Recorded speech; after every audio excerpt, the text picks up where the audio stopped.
네, 이번 시간은 저희 환급특례법 같이 볼 겁니다.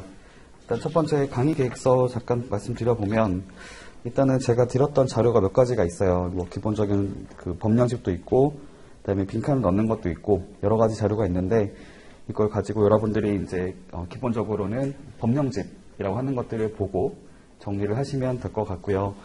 제가 기출문제라고 하는 것들도 같이 담아왔습니다. 기출문제까지 같이 보면서 어떤 게 문제가 나왔는지라고 하는 것들을 정리 같이 하시면 좋을 것 같고요.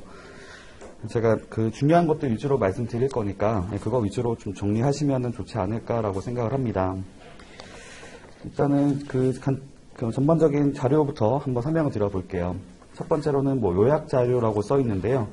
사실 요약 자료는 크게 중요한 건 아닌 것 같습니다. 여러분들이 공부를 하실 때 뭐 조금 도움이 되지 않을까 싶어서 나름대로 요약을 해봤는데, 필요하신 부분이 있으면 체크하는 정도로 한번 확인해 보시면 좋을 것 같고요. 참고로 말씀드리면 제 기본 교재에도 저희 환급특례법 내용이 들어가 있습니다. 뒤쪽에 가보시면 들어가 있기 때문에 만약에 내가 2차 형태로 목차를 만들고 싶다고 하시면은 제가 드렸던 제 교재 맨 뒤쪽에 가보시면은 그런 내용이 나와 있기 때문에 그걸 참고하셔도 괜찮을 것 같습니다. 그리고 지금 저희 오늘 기본적으로 여기 법령집 가지고 할 겁니다. 법령집 가지고 정리를 할 거고요. 여기 보시면 아시겠지만 가장 최근 그 개정된 것들을 반영해서 이렇게 내용을 담아왔고요. 그 다음에 이 빈칸 채우는 것들은 제가 강의 때 하진 않을 거고 여러분들이 스스로 공부하실 때 활용하시면 좋을 것 같습니다. 그리고 맨 마지막에 이제 기출문제 또 제가 담아왔거든요. 기출문제 같은 경우는 여러분들이 이제 그 범위별로, 진도별로 같이 보면서 어떤 게 나왔는지를 확인하시는 것이 좀 도움이 될 것 같습니다. 네, 바로 강의 진행하도록 하겠습니다. 첫 번째로는 저희 이제 환급특례법, 저희 이제 법령집 같이 보면서 얘기해 볼게요. 일단 제목을 먼저 보겠습니다. 수출용 원재료에 대한 관세 등 환급에 관한 특례법, 이렇게 말을 쓰고 있는데요. 저희가 수출용 원재료에 대해서 이제 기본적으로 수출을 더 장려하기 위해서는 저희가 원칙적으로는 물품을 수입할 때는 관세를 부과하는 형태로 가게 됩니다. 그런데 그 관세만 부과되는 것은 아니고요. 밑에 보시면 이제 그 제2조의 정의 1호를 같이 보겠습니다. 관세 등이라고 하는 것은 관세, 임시수입 부가세, 개별 소비세, 주세, 교통에너지 환경세, 농어촌 특별세, 교육세라고 써 있죠. 그러니까 일반적으로 저희가 수입할 때는 관세가 부과되긴 하지만 관세 말고도 여러 가지 세금이 부과될 수 있습니다. 그래서 저희 관세법 제4조로 가서 보시면은 저희가 수입 물품에 대해서 세관장에게 이렇게 내국세 등을 부과하고 징수하는 형태로 가는 것이 있었잖아요. 여러 가지 세금이 함께 부과된다라고 보시면 될 것 같고요. 그래서 그런 것에 대해서 이제 수출에 되는 것들, 그러니까 원칙적으로는 그런 물품을 수입하게 되면 관세 등이 부과된다고 보시면 될 것 같고요.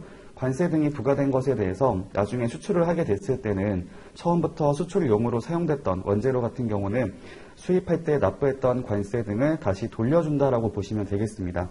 그렇죠? 납세 의무를 완화시켜주는 형태가 되는 거겠죠. 그래서 그런 환급을 하는 경우도 사실 관세 등이라는 것들은 개별 법들이 있잖아요. 관세 같은 경우는 관세법이 있을 거고, 개별 소비세 같은 경우도 개별 소비세법이 있고 여러 가지 법이 있는데 그런 법률에도 불구하고 특례법으로 이렇게 환급에 관해서 따로 규정한 법률이라고 보시면 되겠습니다. 그래서 밑에 제1조에 나와 있죠. 목적이 있는데요. 이 법은 수출용 원재료에 대한 관세, 임시수입 부가세, 개별 소비세, 주세, 교통에너지 환경세, 농어촌 특별세, 교육세의 환급을 적정하게 함으로써 능률적인 수출 지원과 균형 있는 산업 발전에 이바지하기 위하여 관세법 등에 대한 특례를 규정함을 목적으로 한다라고 써 있습니다. 자, 여기서 체크할 게 뭐냐면요. 여기서 지금 보니까 목적에 대한 것들 한번 볼게요. 환급을 적정하게 한다라는 것이 들어가 있고요. 그러니까 개별 세금의 환급을 적정하게 하고 능률적인 수출 지원, 균형 있는 산업 발전에 이바지한다라고 써 있습니다. 그러니까 크게 세 가지 형태로 얘기해 볼 수가 있겠네요. 환급을 적정하게 하고, 그 다음에 수출을 지원하고, 그 다음에 산업 발전을 균형 있게 하겠다라는 겁니다. 균형 있는 산업 발전은 왜 나온 걸까요? 아무래도 수출 지원한다는 것은 환급을 해주게 되면 당연히 납세자의 납세 의무가 완화되기 때문에 더 많은 수출을 한다고 볼 수 있겠고요. 그 다음에 균형 있는 산업 발전하게 만든 이유가 뭐냐면 환급을 해준 이유가 뭐냐면 국내에서 제조 가공을 보다 원활하게 하라는 겁니다. 그러니까 이것을 완제품을 수입해서 하지 말고 국내에서 제조 가공을 해서 특정 산업이 보다 발전할 수 있도록 이렇게 어떤 목적을 가지고 있다라고 보시면 되겠습니다.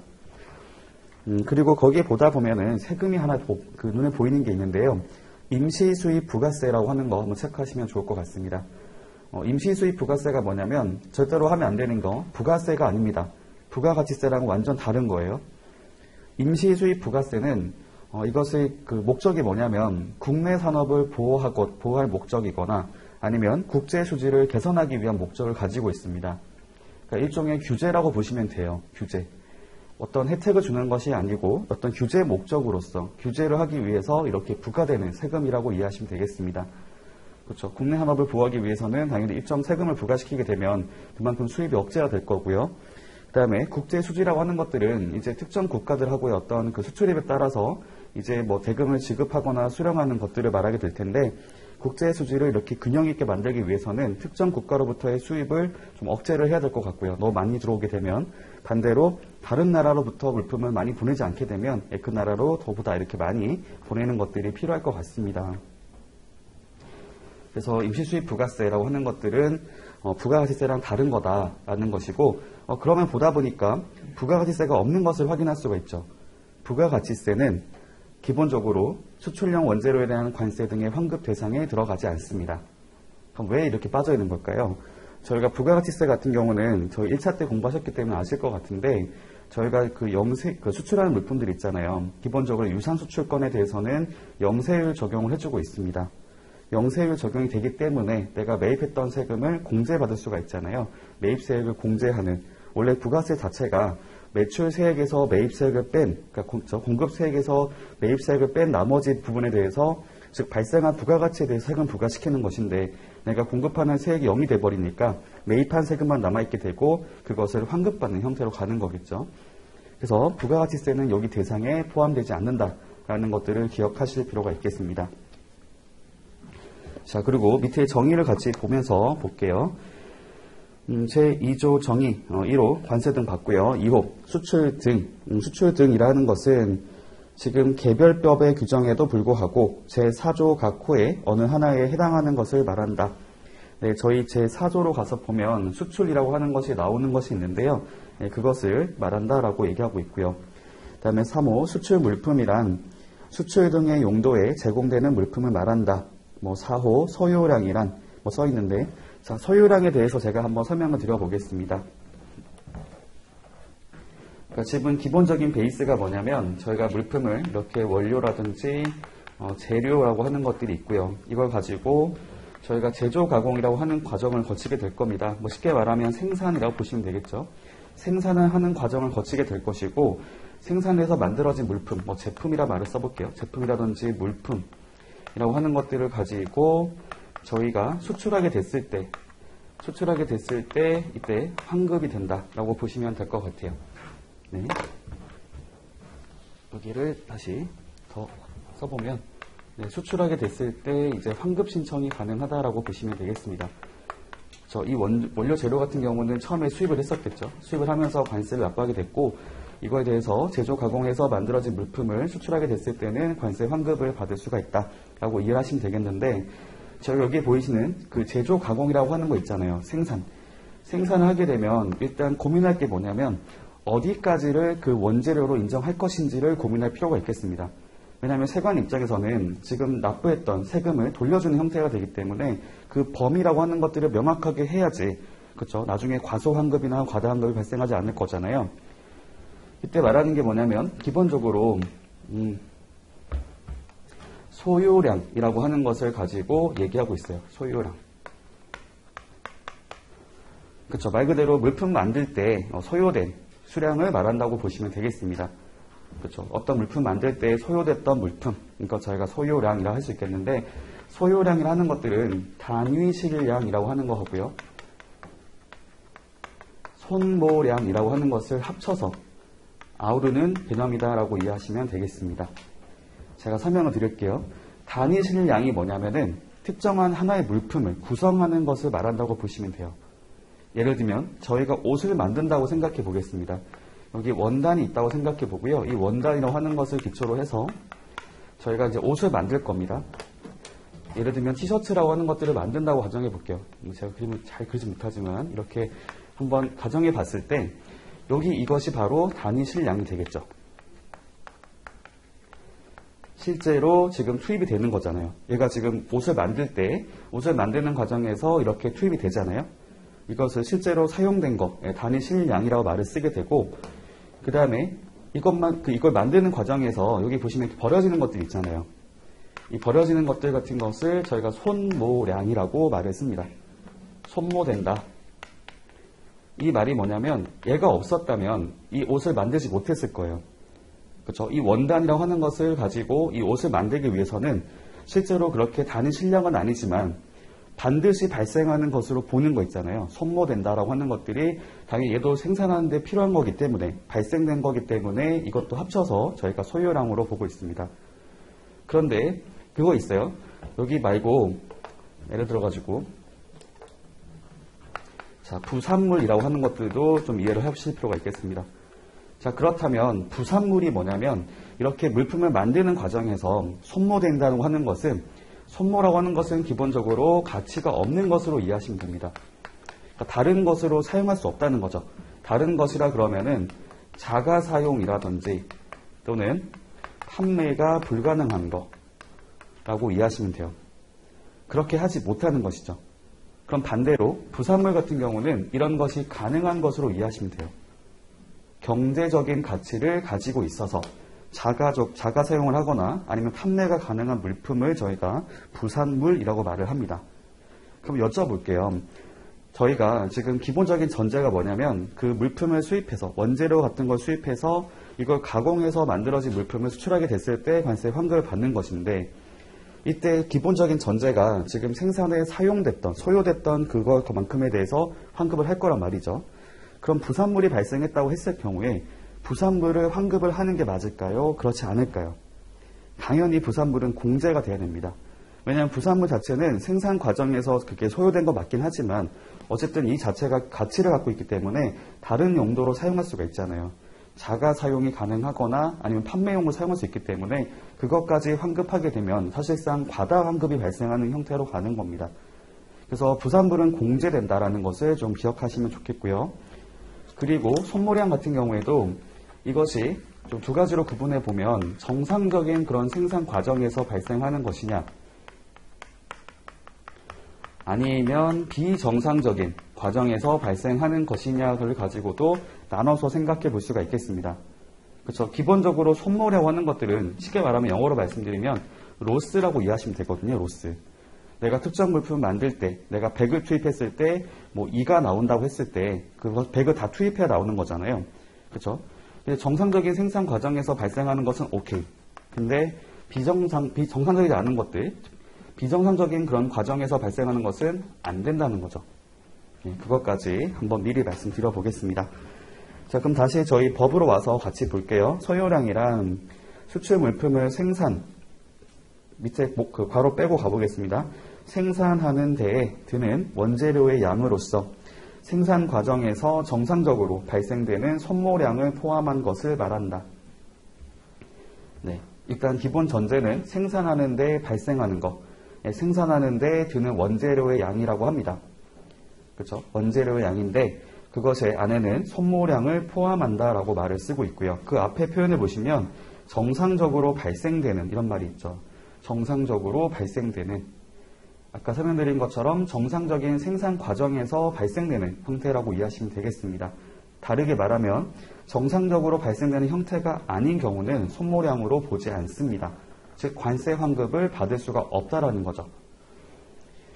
자, 그리고 괄호 가볼게요. 생산이라고 하는 것에 그 괄호 보시면은 물품을 뭐 가공, 조립, 수리, 재생, 개조하는 것을 포함한다라고 얘기하고 있네요. 그러니까 저희가 일반적으로 말하는 뭐 가공, 조립 뭐 이런 것들까지는 생산으로 볼 수 있겠는데 수리라고 하는 것, 재생이라고 하는 것들도 포함이 되어 있다라는 거 체크하시면 좋을 것 같습니다. 지금 그 생산이라고 하는 개념 안에는 이것을 수리하는 것, 재생하는 것들도 포함되어 있구나. 뭐 재생 같은 경우 사실은 뭐 그렇게 가공하는 걸로 볼 수도 있겠지만 보통 저희가 수리하는 것들은 가공이 아닌 걸로 볼 수도 있잖아요. 근데 환급특례법상에서는 수리하는 것들도 생산 과정으로 본다라는 것을 말씀드리는 겁니다. 넘어갈게요. 자, 5호입니다. 환급이란 제3조에 따른 수출용 원재료를 수입하는 때에 납부하였거나 납부할 관세 등 써 있는데, 여기 납부하였거나 납부할, 이게 어떤 말을 의미하는 걸까요? 납부하였거나라고 하는 것은 이미 수입해서 납부한 거죠.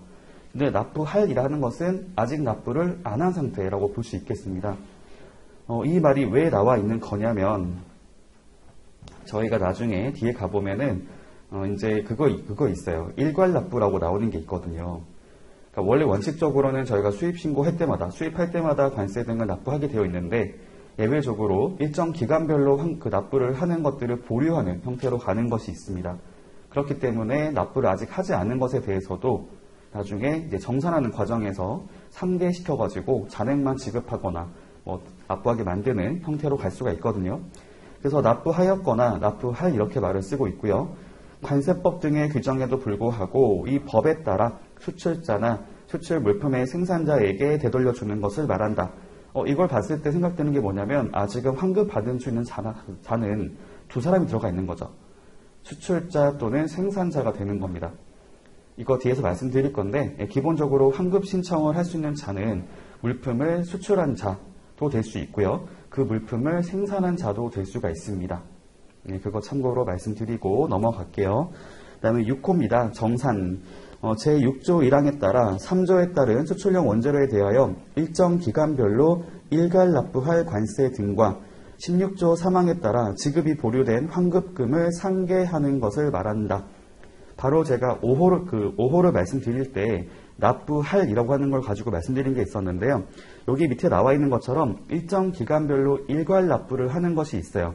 1개월, 2개월, 3개월, 4개월, 그 다음에 반기 이렇게 하는 것이 있는데, 아직까지 납부하지 않은 관세 등이 있다고 했을 때 어쨌든 이걸 가지고 수출을 하게 되면 원래 원칙은 납부했던 세금을 돌려주는 거잖아요. 환급을 해주는 것인데, 어차피 납부하지 않은 게 있다 했을 때는 그 채무라고 하는 것들하고 지금 그 세관에서는 환급을 해줘야 되는 그런 게 있는 거잖아요. 두 가지를 상쇄시켜가지고 남아있는 것들만 이렇게 지급하거나 이제 돈을 납부를 받는 형태로 간다고 보시면 되겠습니다. 일단 넘어가 보도록 할게요. 그 다음에 제3조 가보겠습니다. 아직까지는 저희 시험에 나올 만한 부분이 딱히 없었는데 3조부터가 시험에 나옵니다. 3조가 굉장히 중요하고요. 3조랑 4조 굉장히 중요합니다. 저희 앞에서 출제가 많이 됐었기 때문에 여기를 잘 이해를 하시고 정리하실 필요가 있겠습니다. 제3조 환급 대상 원재료라고 써 있고요. 1항 관세 등을 환급받을 수 있는 원재료는 다음 각 호에 어느 하나에 해당하는 것으로 한다 라고 써 있습니다. 지금 환급 대상 원재료를 가보니까 지금 1호랑 2호가 크게 구분되어 있죠. 1호는 생산한 경우예요. 수출 물품을 생산한 경우, 즉 이 말은 아까 보셨던 여러 가지 그런 작업들을 한 거죠. 밑에 2호를 가서 보시면 수입한 상태 그대로 수출한 경우입니다. 이거는 생산 과정을 거치지 않은 거죠. 지금 생각해 보니까 아까 제가 말씀드리기를 여기 아까 생산이라고 하는 것들을 전제로 한다고 했었는데, 이게 원칙이긴 하지만 생산되는 거 말고도 생산이 안 되는 것들도 수출용 원재료 경우에도 환급이 가능하구나라고 이해하시면 될 것 같아요. 첫 번째, 1호입니다. 수출 물품을 생산한 경우 다음 항목에 어느 하나에 해당하는 것으로서 체크하시면 좋을 것 같아요. 소요량을 객관적으로 계산할 수 있는 것입니다. 객관적으로 계산할 수 있는 것. 이게 중요한 그 포인트라고 말씀드리고 싶어요. 저희가 관세법에 나와 있는 보세공장 있잖아요. 관세법상에 있는 보세공장 원재료도 저희 규정에 나오는 것이 있는데 이거랑 거의 흡사하게 들어가 있다는 거 말씀드립니다. 첫 번째 과목 보겠습니다. 해당 수출 물품에 물리적 또는 화학적으로 결합되는 물품입니다. 그렇죠. 저희가 이제 그 결합이라고 하는 것이 포인트가 될 것 같고요. 물리적인 결합 또는 화학적인 결합을 얘기하고 있습니다. 저희가 물리적인 결합이라 하는 것들은 일반적인 경우라 볼 수 있겠고요. 화학적인 결합이라 하는 것들은 저희가 화학물질 만들 때, 그렇죠. 이렇게 성분 그런 거 있잖아요. 이렇게 특정 어떤 그런 성분들끼리 이렇게 혼합해서 뭔가 만드는 경우도 있었잖아요. 그런 것들을 화학적인 결합 이렇게 말을 쓰게 됩니다. 그 다음에 남옥, 해당 수출 물품을 생산하는 공정에 투입되어 소모되는 물품이라는 거죠. 그러니까 두 번째 그 남옥에서는 포인트가 뭐냐면 투입하고 소모되는 겁니다. 투입되고 나서 소모되는 물품.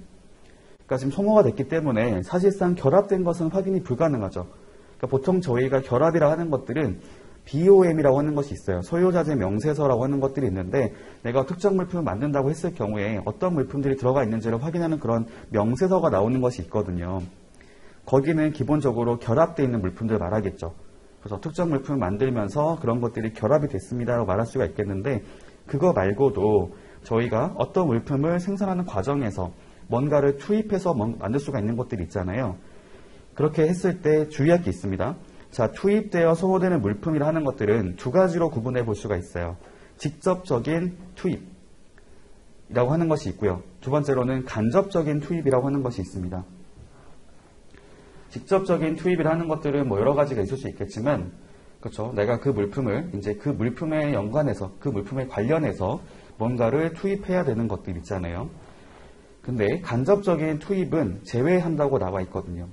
여기 밑에 보시면 단서가 있죠. 다만 수출 물품 생산용 기계, 기구 등의 작동 및 유지를 위한 물품 등 수출 물품의 생산에 간접적으로 투입되어 소모되는 물품은 제외한다.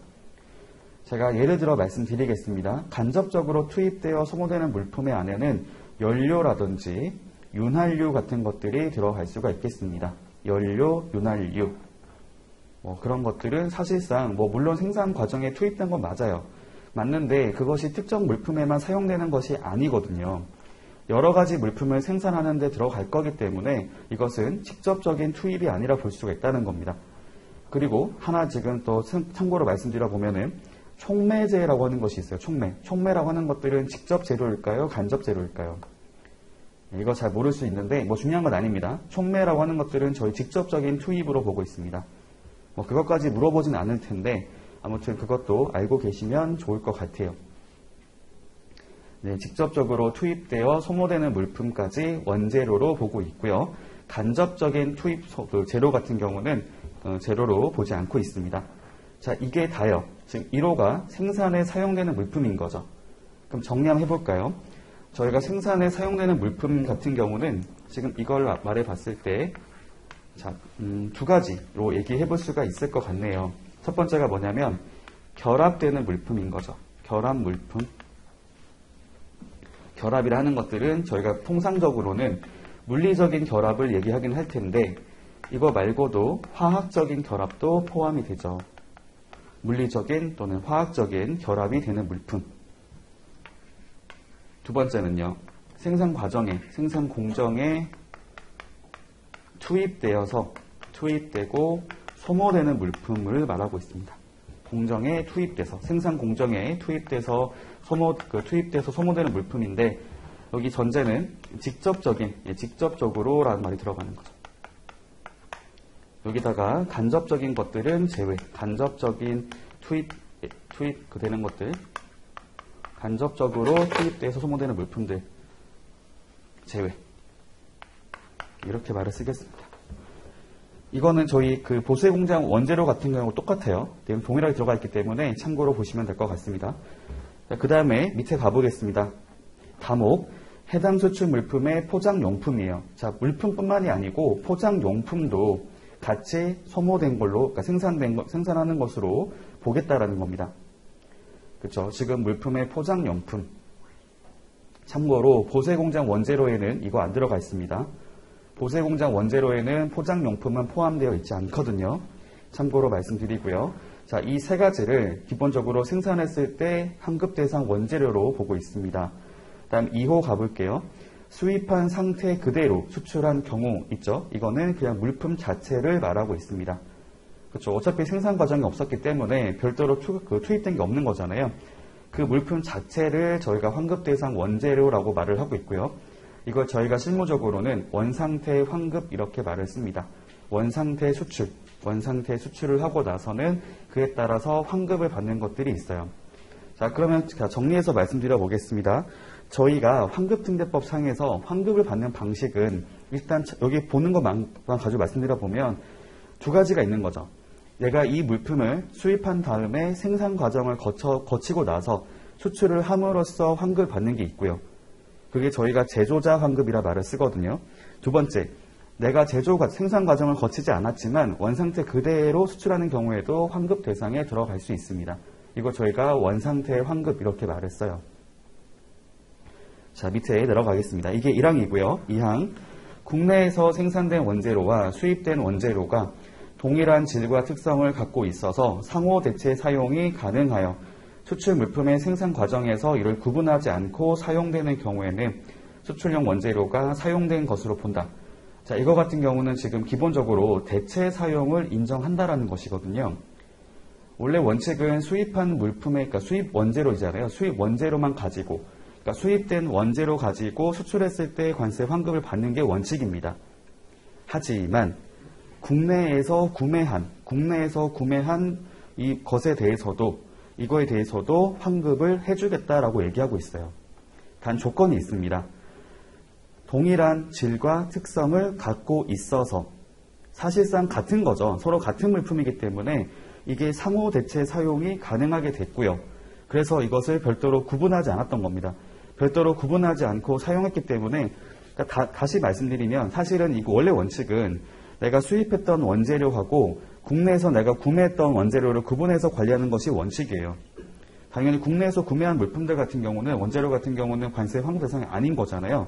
대상이 아니지만, 근데 이것이 둘 다 똑같은 형태로 갖고 있어서 동일한 질과 특성을 갖고 있기 때문에 어느 것을 사용하는지에 대한 어떤 그런 차이가 없기 때문에 이런 것들을 구분해서 관리하고 있지 않았다면 그때는 예외적으로 국내 구매했던 물품을 사용하더라도 수입한 원재료가 사용된 것으로 보겠다라는 겁니다.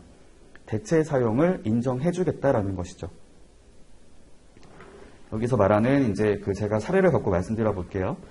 이렇게 보는 물품이 뭐가 있을 수가 있냐면요. 저희 볼트, 너트 이런 거 있잖아요. 볼트, 너트 같은 경우는 범용성의 부분품이기도 하지만 그런 것들 같은 경우는 내가 수입하는 거하고 국내에서 구매하는 거하고 차이가 없을 것 같죠. 그런 거라든지 아니면 보통 과일 같은 거 있잖아요. 과일 같은 경우에도 사실 서로 간에 어떤 대체 사용이 가능한 것으로 보고 있습니다. 과일, 바나나라고 했을 경우에 바나나는 지금 제가 수입해 오거나 국내에서 구매를 하거나 사실상 같은 특성을 갖고 있다라고 보긴 하는 거죠. 물론 품질 차이가 나는 건 안 되고요. 기본적으로 품질이 같다고 볼 수 있는 것들은 다 서로 간에 이렇게 구분하지 않고 사용했을 경우에도 그것을 그냥 수출용 원재료로 봐서 환급을 해줄 수가 있다라고 보시면 되겠습니다. 그래서 이 항 쓰실 때는 아까 방금 말씀드렸던 키워드를 다 쓰셔야 돼요. 키워드. 동일한 질과 특성을 갖고 있다. 이거 하고 그 다음에 상호 대체 사용이 가능하다. 그래서 구분하지 않고 사용했다. 이 세 가지 모두가 들어가 있어야 합니다. 이 중에 어느 한 가지라도 빠지면 당연히 감점 요소가 된다라는 거 말씀을 드립니다. 네, 여기까지가 환급 대상 원재료입니다. 자, 그러면 기출문제 한번 같이 볼까요? 어떻게 문제가 나왔는지에 대해서 같이 살펴보도록 하겠습니다. 여기에 보시면 첫 번째 환급 대상 원재료라고 해가지고 세 문제가 나와 있는 것을 확인할 수가 있어요. 물론 첫 번째 문제 같은 경우는 환급 대상 원재료만 갖고 낸 건 아니지만 같이 보겠습니다. 환급특례법상 수출용 원재료에 대하여 환급 대상 원재료의 인정 요건에 대하여 기술하시오 라는 문제가 나온 적이 있었습니다. 두 번째 같은 경우는 수출 등이고 세 번째는 환급 신청인데 일단 1번을 보시면 환급 대상 원재료의 인정 요건을 기술하시오 라는 문제가 나왔던 거예요. 이게 2019년도에 나왔던 문제입니다. 불과 저희 2년 전이죠. 얼마 안 됐었어요. 이렇게 문제가 나옵니다. 그러면 아까 이게 어떤 답을 쓰는 걸까요? 저희 봤었던 환급특례법 3조 1항, 2항 있었잖아요. 그거 그대로 쓰시면 됩니다. 그럼 만점. 되게 어렵지 않죠? 일단 문제 두 번째 거 보겠습니다. 환급특례법상 관세 등을 환급받을 수 있는 수출용 원재료에 대하여 설명하시오. 2012년도에 나왔던 문제고요. 얘도 3조 그대로 쓰면 만점입니다. 어렵지 않죠? 다음 세 번째 문제. 환급특례법상 관세 환급을 받을 수 있는 수출용 원재료의 범위에 대해서 설명하시오. 이거는 지금 5점이라 써 있는데 이게 왜 5점이 되는 거냐면 예전에는 이게 10점짜리 문제였는데 두 가지 물음을 가지고 낸 게 있었어요. 그래서 이것을 제가 구분해서 이제 5점 정도로 적어 놓은 겁니다. 다른 범위로 또 나온 게 있어가지고 아무튼 2003년도에 출제됐던 문제입니다. 보시면 아시겠지만 기본적으로 그냥 법만 쓰면 되는 거였어요. 이거에 대해 추가적인 어떤 내용을 쓸 필요가 없는 거죠. 법제 3조만 잘 쓰면 만점이 되는 문제입니다. 단 이런 것들이 문제가 나오면 제가 채점 잘하면은 아까 제가 언급했었던 그런 키워드 있었잖아요. 키워드 가지고 점수를 채점할 것 같아요. 만약에 특정 키워드가 빠져 있다. 그럼 그거마다 감점을 할 것 같습니다. 그러니까 이런 것들은 되게 쉽지만 여러분들이 그 포인트를 놓치지 않도록 이런 것들을 좀 주의해서 좀 정리하시면 좋을 것 같고요. 그런 것들을 도움을 드리기 위해서 제가 이제 드린 게 있었잖아요. 법령집 안에서도 이렇게 빈칸을 채워나가는 형태로 하시면 좋지 않을까라는 생각을 가지게 됩니다. 한번 샘플로 볼까요? 저희 그 법령집 말고 이렇게 비워져 있는 거 있잖아요. 뻥령집이라 말했을까요? 비워져 있는 거. 여기 가보면은 지금 저희 법제 3조에 넘겨보시면 지금 1항하고 2항이 들어가 있는데 한번 생각해 볼게요. 지금 1호 같은 경우는 수출 물품을 땡땡한 경우잖아요. 생산한 경우겠죠. 생산한 경우. 그 다음에 소요량을 객관적으로 계산할 수 있는 것. 이 말이 반드시 들어가 있어야 합니다. 그 다음에 감옥 같은 경우에 해당 수출 물품에 뭐 또는 뭐로 뭐뭐 되는 물품 써 있는데 물리적 또는 화학적으로 결합되는 물품. 남옥 같은 경우도 생산하는 공정에 투입되어 소모되는 물품이라는 거죠. 쭉 가보면은 밑에도 투입되어 소모되는 물품인데 객관적으로 하지 않는 것들, 즉 간접적인 것, 간접적으로 소모되는 물품들은 제외된다라는 것들도 들어가게 되고요. 그 다음에 다는 지금 포장용품 들어가 있고 2호 같은 경우에 수입한 상태 그대로 수출한 경우죠. 그러면 해당 수입 물품이 원재료가 됩니다. 그다음 밑에 2항 같은 경우에도 지금 동일한 질과 특성을 갖고 있어서 상호 대체 사용이 가능하여 구분하지 않고 사용되는 경우죠. 이때는 수출용 원재료가 사용된 것으로 생산된 것으로 본다라고 하는 그런 표현이 들어가면 되겠습니다. 네, 되게 어렵지 않죠? 이렇게 정리하시면 됩니다. 사실 환급특례법 같은 경우는 되게 전략 과목으로 해도 좋은 게 양이 많지가 않고 물어보는 게 명확할 거예요. 명확할 거기 때문에 예전처럼 어떻게 문제를 어렵게 접근하고 이렇게 할 필요가 없거든요. 그냥 법률 자체를 통째로 암기하면 됩니다. 그냥 그대로 정리를 하시고 그대로 쓰면 되는 문제가 나오는 거기 때문에 되게 어렵지 않게 답을 쓸 수가 있는 부분이고 실제로 올해 나왔던 문제도 그냥 벌칙 규정 5개 쓰는 게 나왔거든요. 상당히 쉽게 나오고 있어요. 넘어가겠습니다. 다음 제 4조 볼게요. 환급 대상 수출 등 보겠습니다. 수출용 원재료에 대한 관세 등을 환급받을 수 있는 수출 등은 다음 각 호의 어느 하나에 해당하는 것으로 한다. 자, 이것을 첫 번째 호를 같이 볼게요. 관세법에 따라 수출 신고가 수리된 수출입니다. 제가 여기 그 법령집 보시면 아시겠지만 제가 임의로 편집을 해놨어요. 1호, 2호, 3호 보시면 다 떨어져 있거든요. 옆에 보시면 시행규칙하고 맞추기 위해서 이렇게 해놓은 겁니다. 자, 1호 같은 경우에 제가 말씀드려 볼게요. 기본적인 얘기가 뭐냐면은 수출 등이잖아요. 수출이라 하는 것들은 첫 번째로는 관세법상의 수출을 말합니다. 관세법상 수출. 그게 뭐냐면 내국 물품을 외국으로 반출하는 것이죠. 내국 물품을 외국으로 반출하는 것을 저희가 환급특례법에서도 수출로 보고 있습니다. 단 밑에 단서가 있거든요. 다만 무상으로 수출하는 것에 대해서는 기재부령으로 정하는 수출로 한정한다라고 쓰고 있는데 제가 설명을 드릴게요.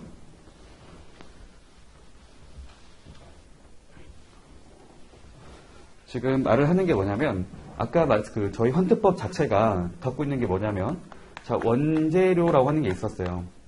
원재료라고 하는 것들을 이제 국내에 생산을 해가지고 또는 생산하지 않고 그쵸 비생산한 다음에 얘를 지금 수출하게 됐을 때 환급을 받는다라는 건데 이때 표현을 보시면 수출이라 쓴 것이 아니고 수출 등이라고 말을 쓰고 있거든요.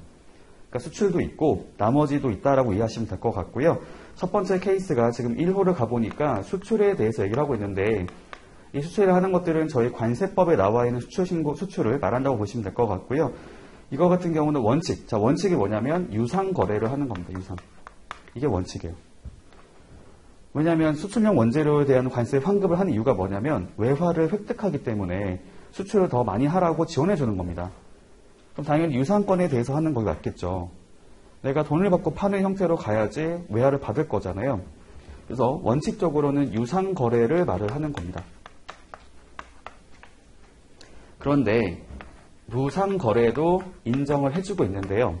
얘는 예외적으로 인정하는 부분인 것이고 예외가 되기 때문에 제한적으로 허용을 하고 있습니다. 제한적으로. 범위가 한정되어 있다고 보시면 돼요. 그러니까 기본적인 개념이 뭐냐면은 제가 실제로 이제 업무를 할 때도 그렇게 안내를 하거든요. 업체들에서 말을 할 때 유상 수출에 대해서는 환급이 가능하신데요. 근데 무상으로 물건을 보내시는 경우는 원칙적으로 안 되고요. 예외적으로 되는 것들이 일부 있습니다. 그래서 이거는 저희가 거래 형태를 한번 확인해 봐야 될 것 같습니다. 라고 이렇게 말씀드리거든요. 이게 그거예요. 원칙적으로는 유상거래는 가능해요. 돈을 받고 파는 것들은 가능한데 무상거래 같은 경우는 이것이 인정되는 것들이 상당히 제한적입니다. 그거는 기재부령이 정한다라고 하는 것이고 시행규칙 제2조에 가서 보시면 그 내용이 나와 있는 거죠. 여기 1항을 볼게요. 수출용 원재료에 대한 환급특례법, 여기 제4조 1호 단서에서 기재부령으로 정하는 수출이라는 것은 다음의 각호의 수출을 말한다. 자, 1호 외국에서 개최되는 박람회, 전시회, 견본시장, 영화제 등에 출품하기 위하여 무상으로 반출하는 물품의 수출. 단 외국에서 외화를 받고 판매된 경우에 한한다 라고 써 있는데요. 이거 어디서 많이 본 것 같지 않으신가요? 대외무역법에 가보시면은 수출 실적이 인정되는 그런 형태 중에 하나로 들어가 있어요. 얘랑 똑같습니다. 제가 설명을 드려보도록 할게요. 자, 지금 한국에 있는 A라는 자가 있습니다. A라고 하는 자가 한국에서 지금 물품을 다른 나라로 지금 보낸 게 있어요. 예를 들면은 지금 어디로 갈까요? 중국으로 물건을 보냈고 중국에서 지금 어디로 갔냐면 박람회를 하기 위해서 참가하기 위해서 이렇게 물품을 보냈습니다. 자, 이때 물건 보내면 저희 관세법상 수출로 볼 수 있겠죠. 관세법상 수출은 내국 물품을 외국으로 반출하는 거잖아요. 유무상 여부를 불문하잖아요. 기본적으로. 그래서 수출은 수출인데 앞에 표현을 쓰면 정확히 말을 쓰면 무상 수출이 되는 거죠. 무상 또는 무한 수출이 되는 겁니다. 돈을 받고 파는 게 아니잖아요. 전시를 하기 위해 나가는 것이고 전시를 하고 원래는 돌아오는 목적이 될 수도 있겠죠. 그런데 여기 전시를 하다 보니까 저희가 전시에 가게 되면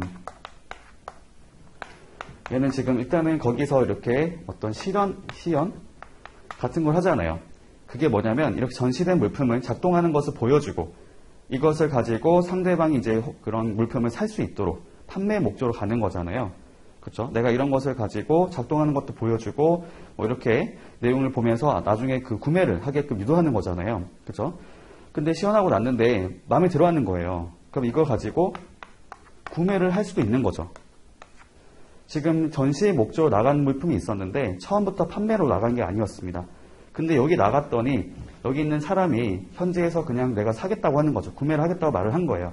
그러면은 이 물품을 국내로 갖고 들어오는 것이 아니고 바로 판매를 할 수가 있잖아요. 자, 그러면 원래 원칙적으로 무상 수출은 관세 환급 대상이 아닙니다. 근데 이렇게 나갔던 물건 중에서 판매되는 것이 있을 때는 걔는 유상이 되는 거죠. 얘는 외화를 획득한 거잖아요. 관세 환급 대상이 됩니다. 이거 첫 번째 케이스예요. 그죠?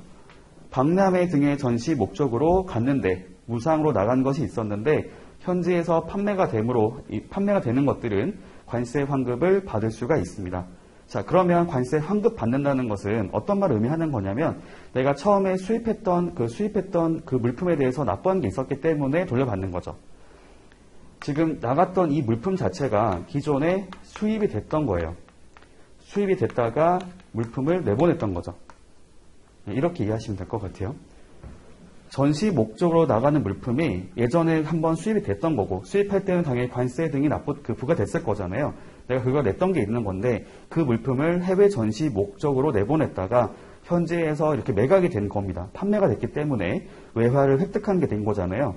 그럼 그거에 대해서는 그 물품에 대해서 내가 납부했던 세금을 돌려받는 거예요. 관세 환급을 받는 거고 당연히 세관 입장에서는 외국에서 지금 외화를 받고 판매됐다고 했을 경우에 그거에 대한 증명서를 갖고 오라고 하겠죠. 즉 은행에 돈이 입금된 사실을 갖고 오라고 할 겁니다. 입금증 같은 거. 그런 것들을 받으면 그때는 이제 처음에 나갔을 때 무상으로 나갔던 거라 하더라도 저희가 유상거래로 보기 때문에 관세 환급을 받을 수가 있습니다. 자, 밑에 가볼게요. 자, 이거는 저희 수출신고, 아까 말씀드렸던 대외무역관리 규정에 가보시면은 수출 실적이라고 나오는 것이 있는데 거기에 이 내용이 똑같이 들어가 있어요. 자, 2호 가보겠습니다. 해외에서 투자, 건설, 용역, 산업설비 수출, 기타 이에 준하는 사업에 종사하고 있는 우리나라의 국민에게 무상으로 송부하기 위하여 반출하는 기계, 시설 자재, 근로자용 생활필수품, 기타 그 사업과 관련하여 사용하는 물품으로서 주무부 장관이 지정한 기관의 창이 확인한 물품의 수출이라고 써 있습니다. 자, 이것도 어떤 말을 의미하는 거냐면요. 제가 쉽게 말씀드려 보도록 할게요. 여러분들이 이제 이걸 떠올리시면 됩니다.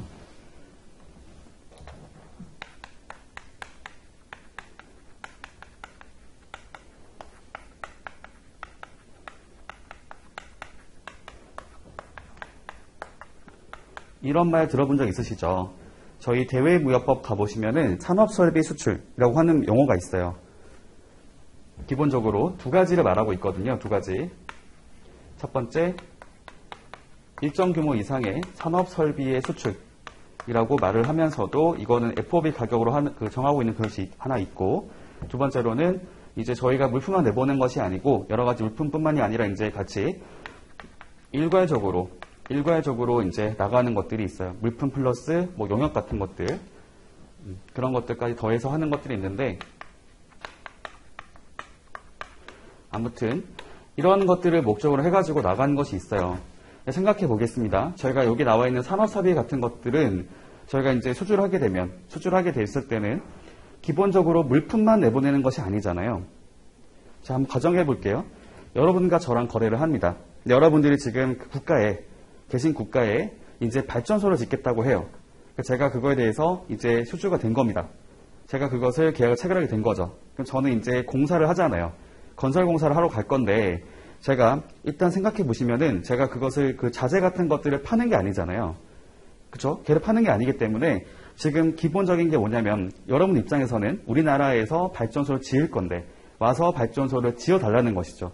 그러면 어쨌든 간에 그 사람 입장에서는 그 발전소라고 하는 것들이 완성되면 되는 것이고, 완성하기 위해서는 당연히 그런 자재 같은 것들, 장비 같은 것들이 필요할 거잖아요. 그리고 거기 현지에 가서는 그걸 가지고 작업을 해야겠죠. 공사를 하는 작업을 해야 되기 때문에 저 같은 경우는 어떻게 할 거냐면 이거를 제가 현지에 나가 있는 제 대리인 업체랑 계약이 되어 있는 뭐 하청업체라든지 아니면은 저희 지사라든지 그 사람들을 현장에 갖다 놓고 들어가 있을 거고, 거기서 필요한 어떤 자재 같은 게 있다고 했을 때, 필요한 그런 게 있다고 했을 경우에 제가 그것을 보내줄 겁니다. 그렇죠? 국내에서 이제 자재 같은 것이 필요한 게 있을 때는 그거를 현지에다가 보내주고 현지에서 그걸 받아가지고 이제 공사를 하는 거겠죠. 그럼 여쭤보겠습니다. 이 전체로 놓고 보면 얘는 유상거래죠. 돈을 받고 파는 거잖아요. 발전소를 지어주기 위해서 무상을 할 일이 없잖아요. 당연히 돈을 받고 하겠죠. 엄청난 규모의 돈을 받고 공사를 해줄 겁니다. 근데 그 공사를 이행하기 위해서 아까 제가 말씀드린 것처럼, 자, 한국에 있는 그 A가 있고요. A-가 있다고 칠게요. 대리인. 여기서 A로 보내주는 거잖아요. 기자재 같은 것들, 장비 같은 것들 보내주겠죠. 여러 가지 어떤 필요한 장비들 같은 것을 보낼 텐데, 여기서 여기로 갈 때 이게 유상거래인가요? 아니겠죠? 왜냐하면 지금 이거는 플랜트 수출은 전체로 유상이긴 하지만 개별로 나가는 것들은 이게 판매가 되는 게 아니잖아요. 여기 공사를 짓기 위해서 필요한 장비 같은 것들을 보내고 또 다시 사용된 것들을 갖고 들어올 수도 있단 말이에요. 다시 국내로 가지고 올 수도 있고, 아니면 거기서 그냥 갖고 들어오지 않고 놔둘 수도 있는 거고. 얘네들은 무상이에요, 무상. 얘는 그 유상이 아닌 거죠. 그렇기 때문에 지금 말하는 게 뭐냐면 얘도 원칙 아까 보셨던 무상 수출에 해당되는 것이죠. 여기 나갔던 기자재, 장비 이런 것들은 기본적으로 무상 수출에 해당되는 겁니다. 하지만 이 전체로 놓고 보면 외화를 획득하는 거잖아요. 플랜트 수출은 돈을 받는 거기 때문에 비록 개별 건별로 나가는 것들은 무상 수출이긴 하지만 이렇게 나가는 것들은 어쨌든 전체로 보면은 유상이기 때문에 얘네들도 환급 대상 수출로 본다라는 거죠. 자, 정확하게 보겠습니다.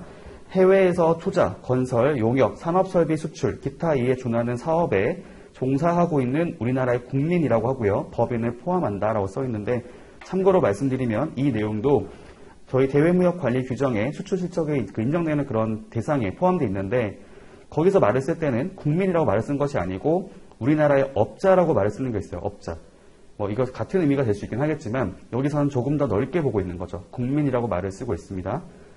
그래서 국민, 법인을 포함해서 그 자에게 무상으로 송부하기 위하여 반출하는 기계, 시설, 자재, 근로자용 생활필수품. 자, 근로자용 생활필수품 왜 나가는 걸까요? 현지에서 근무하고 있는 근로자가 있을 거잖아요. 그 사람들이 이제 몇 개월 동안, 길게는 몇 년 동안 있을 건데, 당연히 그 생활하는 데 있어가지고 필요한 장비가 있을 거잖아요. 필수품들. 치약이라든지 옷이라든지 여러 가지 있을 거잖아요. 그런 것들도 같이 포함되는 겁니다. 왜냐하면 그것도 현지에서 이렇게 건설공사를 하기 위해 나간 거기 때문에 그런 것들, 기타 그 사업과 관련하여 사용하는 물품으로서 뒤에 보시면 주무부 장관이 지정한 기관의 장이 확인한 물품의 수출입니다. 그러니까 사실 이럴 수가 있잖아요. 여기 보니까 해외 건설 이렇게 말을 쓰는데 해외 건설용으로 나간다고 하게 됐을 때 이게 그냥 나가버리면 나중에 이게 과연 사업에 사용된 게 맞는지 아닌지 알 수가 없잖아요. 그래서 나갈 때는 반드시 주무부 장관이 지정한 기관의 장으로부터 그 확인을 받고 나가라고 합니다. 이걸 하는 기관이 어디냐면 해외건설협회예요. 해외건설협회에서 무상 수출 이거 반출 기자재에 대해서 확인을 하는 절차를 가지고 있습니다. 그래서 거기 한번 들어가 보시면 해외건설협회 홈페이지 가보시면은 무상 송부 반출 기자재 확인이란 절차가 있어요. 이 절차를 거쳐서 확인서를 받은 경우만 인정이 된다라는 겁니다. 다시 말씀드려 볼게요. 예를 들면 제가 국내에서 이제 그 모로코라고 하는 나라가 있는데 거기서 발전소를 짓는 거에 대해서 제가 당첨이 됐어요. 이제 낙찰이 된 거죠. 낙찰이 돼가지고 제가 그것을 수주하게 돼서 이제 업무를 하게 된다고 했을 때 저는 현지에다가 지금 장비라든지 여러 가지 필요한 것들 보내야 되잖아요. 거기 가서 근로자가 있을 거고 거기 있는 직원이라든지 아니면 어떤 회사 명의로 해가지고 물건을 보내줄 겁니다. 필요한 기재라든지 기자재, 기계, 설비 여러 가지 보내줄 거고 거기서 그걸 받아가지고 이제 건설 공사를 하겠죠. 공사를 하고 나서 다시 들어올 수도 있고 할 건데요. 처음에 나갈 때는 사실은 이것이 나가는 개별로 보게 되면 얘는 무상 송부가 되는 거예요. 무상 송부. 하지만 전체로 놓고 보면 이건 의뢰를 획득하는 것이죠. 그래서 저는 나갈 때 어쨌든 그 혜택을 받기 위해서는 무상으로 송부하는 건에 대해서는 나갈 때마다 그 목록을 확인받고 나가야 됩니다. 해외건설협회라고 하는 곳을 통해 가지고 제가 무상 반출 기자재 확인이라고 하는 그 서류를 발급받고 나가야 나중에 제가 이렇게 관세 환급을 받거나 수출 실적을 인정받거나 하는 형태로 갈 수가 있다는 거예요. 그냥 단순하게 내가 지금 해외로 송부했던 물품이 있습니다 라고 말을 하게 됐을 때는 그거는 인정 대상이 되지 않습니다. 세관에서는 그것을 확인할 수 있는 서류를 가지고 오라는 것이죠. 그런 것을 통해서 확인된 것에 대해서는 관세 환급을 할 수 있다라는 겁니다. 그렇죠. 그런 자재 중에서도 제가 해외에서 물건을 갖고 온 게 있었어요. 특정 기자재 같은 것들이 국내에 없었기 때문에 그거를 수입해 와서 그거를 해외로 보내준 겁니다. 당연히 수입하게 되면 관세 등이 부과됐을 거잖아요. 그거에 대해서 환급을 받는다라고 보시면 돼요.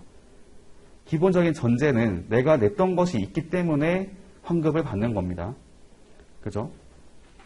이것도 1호, 2호는 저희 수출 실적 인정이라고 하는 것이랑 똑같아요.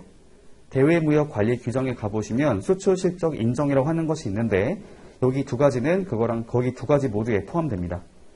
내용이 동일하거든요. 그러니까 같은 거기 때문에 같이 정리하시면 좋을 것 같아요.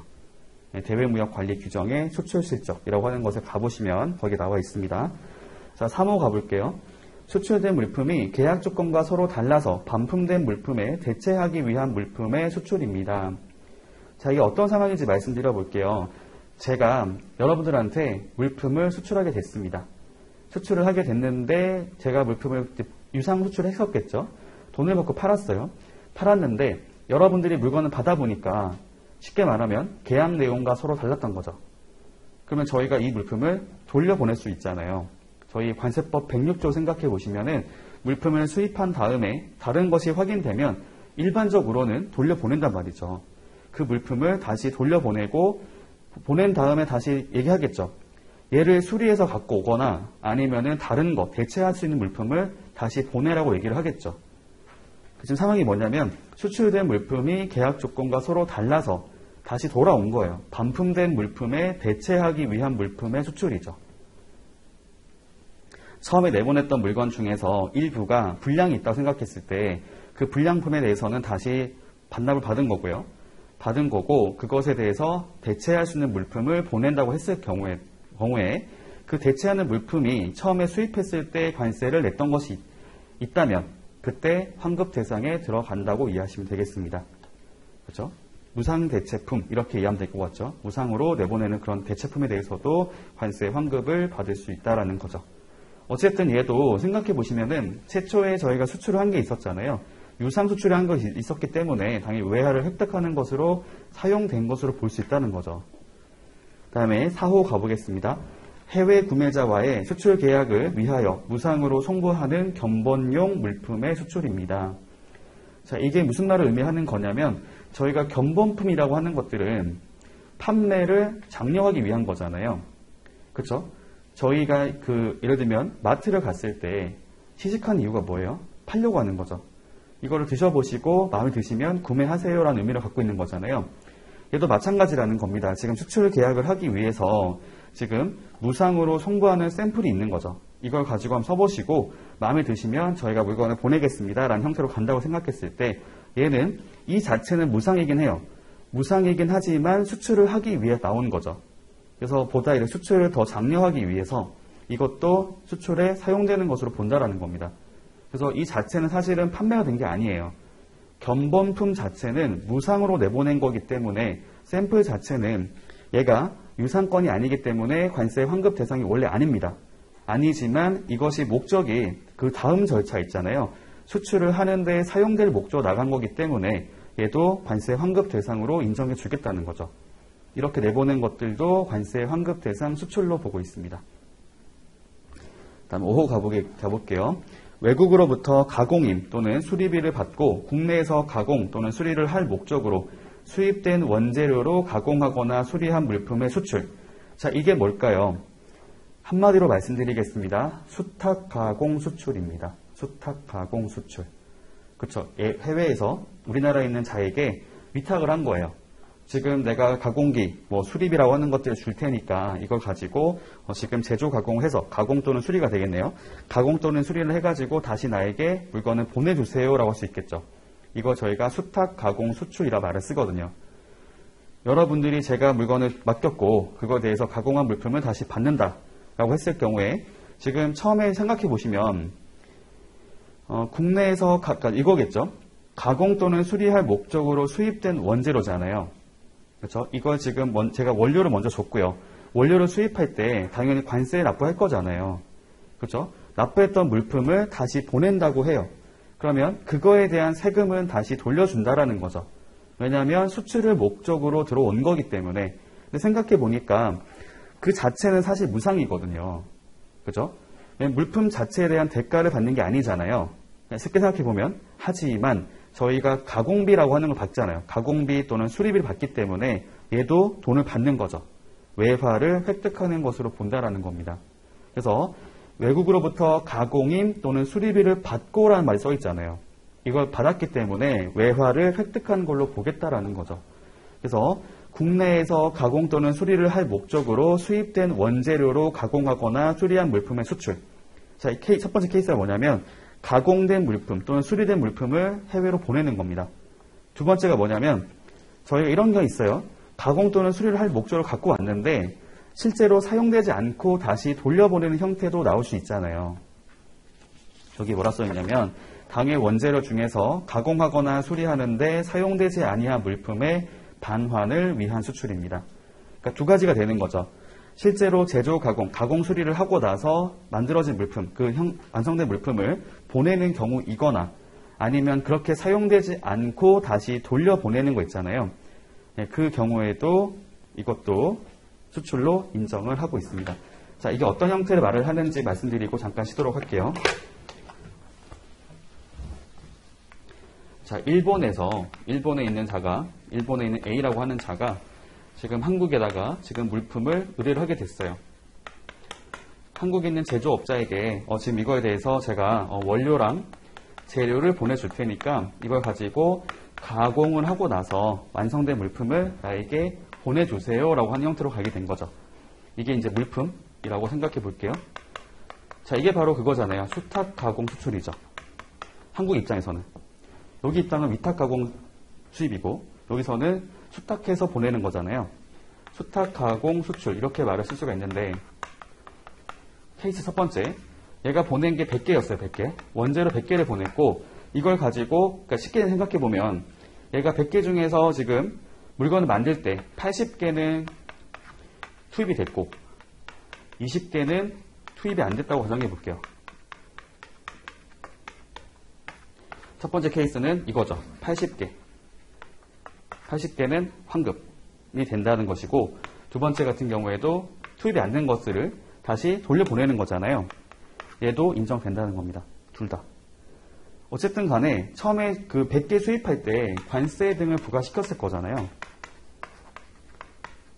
생각해 보시면은 만약에 얘가 인정이 안 돼버리면 이게 사용이 안 됐다고 해가지고 지금 20개만큼에 대해서 환급 대상이라 보지 않게 되면 억울할 수 있겠죠. 내가 지금 수입한 목적이 내가 국내 사용 목적이 아닌데 내가 이것을 원래 수탁 가공 수출로 하기 위해서 갖고 온 거였는데 그게 사용이 안 됐다는 이유만으로 관세를 내라는 것 자체가 말이 안 된다고 생각할 수 있잖아요. 그렇게 보지 않겠다는 겁니다. 지금 실제로 그렇게 제조 가공에 가공 또는 수리에 사용돼서 나간 물품도 인정되고 실제로 사용되지 않았던 것들도 다 환급을 해주겠다라는 거죠. 이게 안 되면 당연히 이거 자체가 위축될 수 있잖아요. 그렇죠. 내가 지금 수입할 때 납부했던 세금을 100% 환급받지 못하게 된다 생각해 보시면은 손해를 볼 수도 있잖아요. 그러니까 그런 것들을 막기 위해서 전체 다에 대해서 환급 대상으로 보고 있습니다. 그래서 이렇게 가공해서 만들어진 물품을 보내거나 아니면 사용되지 않은 물품을 다시 돌려보내는 경우에도 저희가 환급 대상 수출로 인정하고 있습니다. 본 김에 저희 5회 2랑 6까지 보고 싶으실게요. 5회 2호 외국에서 위탁 가공할 목적으로 반출하는 물품의 수출입니다. 자, 이거는 상황이 반대가 된 거죠. 위탁 가공으로 하게 된 겁니다. 근데 위탁 가공하는 물품 자체가 기존에 수입됐던 자재라고 생각하시면 될 것 같아요. 내가 지금 누군가 제3 그 해외 인가공을 하기 위해서 지금 물품을 수입한 게 있었다고 생각해 보시면 그 수입한 물품을 그 곳에 보내게 됐을 때 내가 수입할 때 납부했던 세금을 다시 돌려받는다라고 보시면 돼요. 네, 그거 얘기하고 있고요. 그 다음에 6호 위탁 판매를 위하여 무상으로 반출하는 물품의 수출입니다. 위탁 판매라고 하네요. 그렇죠. 여기 한국에서 지금 외국으로 물건을 보내줬어요. 이것 좀 팔아주세요. 라고 요청하게 된 것이고 여기서는 열심히 팔겠죠. 두 가지가 있을 겁니다. 팔아가지고 그냥 팔게 되는 경우 있을 거고 판매가 안 돼가지고 다시 돌아오는 경우 있을 거잖아요. 어쨌든 판매된 것은 외화를 획득한 것이 되는 거죠. 그래서 판매된 것만 관세 환급을 해줍니다. 왜냐하면 지금 전체 다에 대해서 환급해주면 판매가 안 된 것들은 다시 돌아올 거잖아요. 돌아오게 되면 사실은 이거는 좀 문제가 발생할 수 있거든요. 그래서 기본적으로는 외화를 획득한 물품만, 판매된 물품으로서 외화를 획득한 것들만 관세 환급을 해주겠다라는 거죠. 이게 저희 첫 번째 케이스입니다. 관세법상 수출 신고가 수리된 물품이라고 하는 것들을 대상으로 보고 있는데요. 첫 번째는 원칙은 이거예요. 유상으로 수출되는 거래여야 한다. 유상은 이런 거 불문합니다. 이거 고려하지 않아요. 그냥 돈을 받고 파는 것들은 어떤 형태로 물품이 수입되든지 간에 전혀 관계가 없습니다. 어떻게 나가는지 관계가 없고 유상은 제한이 없고요. 다만 무상권에 대해서는 여기 나와 있는 것에 한해서만 인정이 됩니다. 이거 말고 다른 무상권이 나가는 경우는 관세 환급 대상에 들어가지 않게 돼요. 이게 바로 1호입니다. 1호. 1호라고 보시면 될 것 같고요. 일단은 여기까지 말씀드려보고 잠깐 쉬었다가 이어서 보도록 하겠습니다.